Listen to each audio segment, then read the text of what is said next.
મધ્યપ્રદેશના ઉપરવાસમાં ભારે વરસાદના કારણે નર્મદા ડેમની સપાટીમાં વધારો નોંધાઈ રહ્યો છે। ગઈકાલે ઓમકારેશ્વર ડેમમાંથી 11 દરવાજા ખોલી 2 લાખ ક્યુસેક પાણી છોડાતા નર્મદા ડેમની સપાટીમાં વધારો થયો છે, જેના પગલે સિઝનમાં બીજી વાર નર્મદા ડેમના 5 દરવાજા 1.5 મીટર ખોલવામાં આવ્યા છે। હાલ નર્મદા ડેમની સપાટી 136.16 મીટર પર છે, ત્યારે ડેમ સંપૂર્ણ ભરાવામાં માત્ર 2 મીટર બાકી છે, જેના પગલે નર્મદા, ભરૂચ અને વડોદરા જિલ્લાના કાંઠા વિસ્તારના ગામોને એલર્ટ કરવામાં આવ્યા છે। સરદાર સરોવર નર્મદા બાંધના ઉપરવાસ ગણાતા મહારાષ્ટ્ર અને મધ્યપ્રદેશમાં આ વર્ષે પણ સારા વરસાદને પગલે નર્મદા બાંધના દરવાજા સિઝનમાં બીજી વખત ખોલવામાં આવ્યા છે।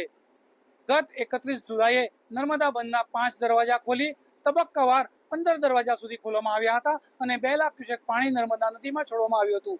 આજે સવારથી જ નર્મદા બાંધના 5 દરવાજા ફરીથી ખોલવામાં આવ્યા છે અને લગભગ 45,000 ક્યુસેક જેટલું પાણી નદીમાં છોડવામાં આવી રહ્યું છે। સાથે કેનાલમાંથી પણ 35,000 ક્યુસેક પાણી છોડવામાં આવ્યું છે, એટલે કુલ 95,000 ક્યુસેક પાણી નર્મદા નદીમાં છોડવામાં આવી રહ્યું છે, જેને કારણે નર્મદા નદી બે કાંઠે વહી રહી છે અને નર્મદા, વડોદરા અને ભરૂચના કાંઠા વિસ્તારના લોકોને સાવધ પણ કરવામાં આવ્યા છે। જો કે પૂરની કોઈ પણ પરિસ્થિતિ સર્જાય એ પ્રમાણે હાલ પાણી છોડવામાં નથી આવી રહ્યું। જયેશ દોશી, દૂરદર્શન સમાચાર, નર્મદા।